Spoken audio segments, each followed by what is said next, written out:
In 1888, there was a famous scientist who made so many discoveries and made a fortune from his inventions. One day he was reading his local morning newspaper, and to his surprise, he found his name in the obituary column. The newspaper had reported the death of him by mistake, believing he had passed away, when in reality, his brother had passed away a day before. What he read in the newspaper horrified him. They titled him as the Merchant of Death. They also described him as a man who had made it possible to kill more people more quickly than anyone else who had ever lived. They criticized his invention of dynamite. There wasn't anything good written about him. That news hit him hard. In that moment, he quickly realized two things.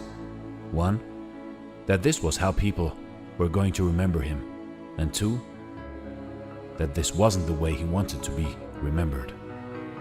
From that day on, he started working towards peace. He left most of his wealth in a trust that would be used to establish the awards after his name, Alfred Nobel. And that is how the Nobel Prize was created, as an award for people who make outstanding achievements to mankind in subjects that always interested Alfred Nobel: physics, chemistry, medicine, literature, and peace. Today, everyone is familiar with the Nobel Prize. While relatively few people know how Alfred Nobel made his fortune, it was through the invention of dynamite. And nobody knew that a simple newspaper incident changed his life. Alfred Nobel had an opportunity granted to him that very few people have: to read his obituary while alive. Thinking about how one's obituary is going to read can motivate us to rethink and reflect on our life and how we are currently spending our life. The one thing that we can learn from this story is that the good we do lives after us. For most of us, this is the most important thing that we ever leave behind. The reality of death can be our greatest motivator if we let it. It can help us refocus on our visions and remember why we do what we do. Once you understand what death means in all of its darkness, you will understand life.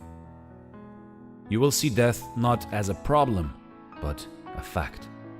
And that fact will change the way you see everything going forward. The only way to deal with the reality of death is to go out there and live the best life you can, while you can. Use your life to do something that gives you meaning, and then you'll no longer see death as a problem when it comes upon you. There is a famous saying: life is a book of 3 pages. The first page is birth, the last page is death, and the center page is empty. It is up to you how beautiful you make that page to read. Thanks for watching, and stay blessed.